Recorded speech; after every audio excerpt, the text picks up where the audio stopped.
बंधु माने आजिरो एही कार्यक्रम को आपण मानकु स्वागत।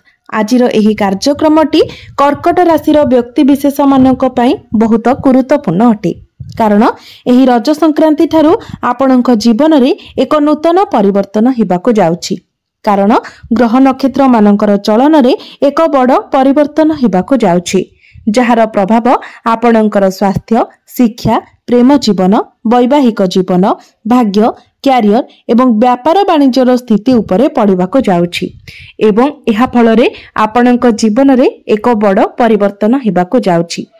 तो एही रज संक्रांति परे आपणक जीवन रे केउ सब परिवर्तन हेबाको जाउछि ता विषय जानिबा पई आपण माने भिडियोटी को शेष पर्यंत निश्चय देखंतु एवं आपणकर जदि कर्कट राशि होइथाय तो भिडियोटी को लाइक करी चैनलटी को सब्सक्राइब करि दियंतु। कमेंट बॉक्स रे भक्ति एवं श्रद्धार सहित जय श्री जगन्नाथ निश्चय लिखंतु। तेबे बंधु माने आसंतु आरंभ करिबा आजिरो एही कार्यक्रम को, जहां आपणकर जन्म राशि तथा चंद्र राशि उपरे आधारित अटे। तेबे राशि चक्रर 12 गोटी राशि मध्यरु चतुर्थ राशि हेउची कर्कट राशि एवं कर्कट राशिर राष्ट्राधिपति हेउछंती चंद्रमा। तेबे बंधु माने आपणक कुंडलीर द्वितीय भावरे विराजमान अछंती मंगल एवं केतु, अष्टम भावरे विराजमान अछंती राहु, नवम भावरे विराजमान अछंती शनि, दशम भावरे विराजमान अछंती शुक्र एवं आपणकर द्वादश भावरे विराजमान अछंती बुध, सूर्य एवं गुरु। तेबे बंधु माने सर्वप्रथमे आसंतु जानि नेबा आपणकर स्वास्थ्य किपरि रहिबो एही रज संक्रांति परे। तेबे बंधु माने कुंडलीर प्रथम भावटी होइथाय आपणक स्वास्थ्यर भाव, इम्यूनिटी सिस्टम रो भाव एवं आपणकर प्रथम भावर अधिपति हेउचंती चंद्रमा। चंद्रमा प्रति 2 दिन रे निजर राशि परिवर्तन करिथांती। तेबे बंधु माने आपणक कुंडली रे गुरु दुर्बल स्थिति रे अछंती, तेनु आपणकर पेट जनित समस्या देखा देबो, लिवर, डाइजेशन ए सब रे प्रॉब्लम देखा देबो। आपणकर मोटापण बढ़िबा बोली समस्या मध्ये देखा दे। जदि आपणकर बीपी किंबा डायबिटीज अछि तो सेथि पई मध्ये आपणको अधिक सतर्क रहिबाको पड़िबो, कारण गुरु आपणकर द्वादश भावरे अछंती एवं जदि आपण केवाडे ट्रैवल करूछंती, दूर जगह को केवाडे जाउछंती तो सेते बेले मध्ये आपण निजर स्वास्थ्यर ध्यान रखंतु। विशेष करी आपण बाहर खाद्य को अवॉइड करबा पई चेष्टा करंतु। जेते पारिबे आपण घर खाद्य हेल्दी फूड कंज्यूम करबा पई चेष्टा करंतु, नचेत गुरु दुर्बल स्थिति रे थिबा हेतु आपणकर मोटापण बढ़ी जाय पारे किंबा आपणक मध्य रे दुर्बलता आसी पारे। एबे आसंतु जानिबा आपणकर शिक्षा क्षेत्र किपरि रहिबो एही रज संक्रांति परे। तेबे बंधु माने कुंडलीर पंचम भावटी होइथाय आपणकर शिक्षार भाव। आपणकर पंचम भावर अधिपति हेउछंती मंगल। मंगल आपणकर द्वितीय भावरे विराजमान अछंती एवं द्वितीय भावरे रही मंगल चतुर्थ दृष्टि रे तांकर निज गृह अर्थात पंचम भाव को देखिबे। तेबे मंगलंकर स्थिति द्वितीय भावरे बहुत भल थिबा हेतु आपणकर पाठ पढ़ा ए रज संक्रांति परे बहुत भल रहिबो। पाठ पढ़ारे आपणकर आग्रह आसीबो एवं जदि आपणकर कोनोसी एग्जाम अछि तो एग्जाम मध्ये आपणक पई भल रहिबो एवं आपण जदि कोनोसी एडमिशन करबा पई चाहुचंती किंबा फॉर्म फिलअप करबा पई चाहुचंती तो ताहा मध्ये आपण करि परिबे, कारण समय आपणक पई सपोर्टिव रहिबो। एबे आसंतु जानिबा आपणकर प्रेम जीवन किपरि रहिबो एही रज संक्रांति परे। तेबे बंधु माने कुंडलीर पंचम भावटी आपणकर शिक्षार भाव हेबा सहित पंचम भावटी मध्ये होइथाय आपणकर प्रेम जीवनर भाव। तो आपणक पंचम भावर अधिपति हेउछंती मंगल। मंगल आपणकर द्वितीय भावरे विराजमान अछंती।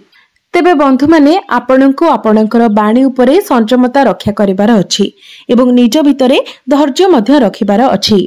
स्ट्रेट फॉरवर्ड होई जेमिति आपण किछि न कहंती किबा अधिक कठोर न होंती सेथि प्रति मध्य आपण ध्यान रखिबे, कारण मंगल जेतेबेले सूर्यंकर राशि को आसीबे आपणकर द्वितीय भाव को आसीबे तो आपणकर बाणी रे गोटे प्रकारर एटीट्यूड आसीबो, आपणक मध्यरे अधिक क्रोध रहिबो, एग्रेशन रहिबो। तो ए सब को जदि आपण कंट्रोल न करंती तो एहार खराब प्रभाव आपणक प्रेम जीवन उपरे पड़ी पारे। किंतु जदि सेमिति देखिबा को जिबा तो आपण निजर भूल को किंतु बुझी पारिबे एवं निजर भूल को रियलाइज मध्य करिवे एवं निजे मध्य सब जिनिस गुडी को सजाडी नेबे तो आपणकर प्रेम जीवन एही रज संक्रांति परे भल रहिबो।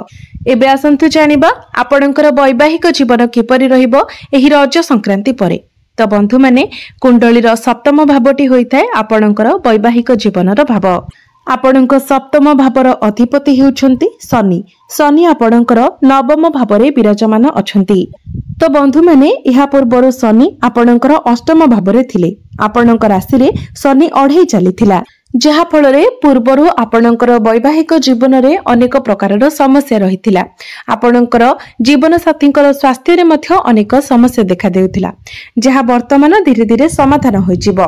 वर्तमान शनि आपणकर नवम भावरे अछंती, तो आपणकर वैवाहिक जीवन ठीक ठाक रहिबो एवं आपणकर जीवन साथींकर भाग्य रे मध्य उन्नति हेबो। आपणकर जीवन साथींकर क्यारियर रे ग्रोथ आसीबो। जदि पूर्वर आपणक मध्यरे किछि वैचारिक मतभेद थिला तो ताहा मध्य समाधान होइजिवो। आपणक मध्यरे बुझामणा भल रहिबो। आपणक मध्यरे अंडरस्टैंडिंग बहुत भल रहिबो। एबे आसंतु जानिबा सबुठार गुरुत्वपूर्ण विषय वस्तु आपणकर भाग्य, क्यारियर एवं व्यापार वाणिज्यर स्थिति किपरि रहिबो एही रज संक्रांति परे। तो बंधु माने कुंडलीर नवम भावटी होइथाय आपणक भाग्यर भाव। आपणक नवम भाव अर्थात भाग्य भावर अधिपति हेउछन्ति देवगुरु बृहस्पति। गुरु आपणकर द्वादश भावरे विराजमान अछन्ति एवं आपणकर भाग्य स्थान रे शनि विराजमान अछन्ति। तो बंधु माने आपण जदि भाग्य संबंधित किछि भी कार्य करिबा पई चाहुचंती, कोनोसी भी कार्यर आरंभ करिबा पई चाहुचंती, तो मने रखंतु तरबरिया भावरे आपण किछि भी जेपरि न करंती। कारण प्रथमे तो शनि आपणकर भाग्य स्थान रे विराजमान अछन्ति। कर्कट राशि एवं कर्कट लग्न पाई शनि को अकारक बोली माना जायथाय। तेणु आपणकर भाग्य टिके स्लो होइजिवो। प्रत्येक क्षेत्र रे आपणको बाधा विघ्नर सामना करिबाको पड़िबो। प्रथमे तो शनि आपणकर नवम भावरे अछंती, द्वितीय रे आपणक भाग्य भावर अधिपति द्वादश भावरे विराजमान अछंती। द्वादश भावटी को कुंडली रे भलो बोली माना जाय नथाय, कारण द्वादश भावटी त्रिक भाव होइथाय। तो भाग्य आपणकर टिके दुर्बल होइजिवो। जदि आपण शेयर मार्केट, स्टॉक मार्केट रे किबा ट्रेडिंग रे आपण किछि इन्वेस्ट करूचंती तो तरबरिया भाबरे किछि करंतु नाही, नचेत आपण क्षति रे पड़ी पारंती। जदि आपण कोनोसी बड़ कार्य आरंभ करूचंती, किछि बड़ जिनिस आपण किना किनी करूचंती तो ता पूर्वरो आपण निजर कुंडली को भलो भाबरे एनालिसिस करै नियंतु, कारण ए सबुरे आपणको टिके बाधा विघ्नर सामना करिबाको पड़ी पारे। एबे आसंतु जानिबा आपणकर क्यारियर किपरि रहिबो एही रज संक्रांति परे। तेबे बंधु माने कुंडलीर दशम भावटी होइथाय आपणक क्यारियर भाव। आपणक दशम भावर अधिपति हेउछन्ति मंगल। मंगल आपणकर द्वितीय भावरे विराजमान अछन्ति। तो क्यारियर आपणकर रज संक्रांति परे बहुत भल रहुछि। क्यारियर क्षेत्र रे आपणको मान सम्मान प्राप्ति हेबो। आपणकर मैनेजमेंट स्किल्स बहुत भल रहिबो। आपणकर सीनियर, आपणकर बॉस आपणकर काम को देखि आपणक आडको अट्रैक्ट हेबे। काम आपणकर बहुत भल रहिबो, कारण आपणकर दशम भावरे शुभ ग्रह शुक्र विराजमान अछंती एवं मंगल आपणकर द्वितीय भावरे धन स्थान रे विराजमान अछंती। आपण एमिति काम करिवे जे जहा द्वारा आपणकर सामना वाला आपणक आडको आकर्षित होइजिवो। तो निश्चित भावरे रज संक्रांति परे क्यारियर आपणकर बहुत भल रहिबो। कार्य क्षेत्र रे आपण उन्नति करिवे, आपणकर ग्रोथ हेबो। एहा सहित आपणको एमएमसी कंपनी रु जॉब ऑफर मिलिबार मध्य बहुत अधिक संभावना रहुछि। तेबे आपणको निजर क्रोध उपरे संयमता रखिबार अछि एवं आपणको मध्यरे जे एटीट्यूड रहिबो ताको मध्य आपणको निज भितरे रखिबार अछि। बिजनेस कथा जदि कहिबा तो बिजनेस आपणकर रज संक्रांति परे बहुत भल रहिबो। बिजनेस आपण आगको बढ़ाई पारंती। बिजनेस रे आपण नुआ किछि जिनिस जोड़ी पारंती। एबे आसंतु जानि नेबा किछि प्रतिकार विषय रे। जे प्रतिकार गुडिक करिबा तरा जहा सब अशुभता रहुछि से गुडिक खंडन हेबो एवं आपणको अधिक मात्रा रे शुभ फल प्राप्ति हेबो। तो प्रत्येक दिन आपण मंगलंकर बीज मंत्र 108 थर जप करंतु। एहा सहित गुरुंकर स्थिति दुर्बल थिबा हेतु प्रत्येक दिन आपण गुरुंकर बीज मंत्र 108 थर जप करंतु। प्रत्येक दिन विष्णु सहस्र नामर पाठ करंतु। एहा सहित प्रत्येक दिन आपण हनुमान चालीसार मध्य पाठ करंतु एवं प्रत्येक दिन उदित सूर्य को तंबा पात्र रे जलार्घ्य अर्पण करंतु। निश्चित भाबरे आपणको अधिक मात्रा रे शुभ फल प्राप्ति हेबो। तेबे बंधु माने आपणकर जीवन मंगलमय हेउ, एहा ही ईश्वरक निकटरे मोर प्रार्थना।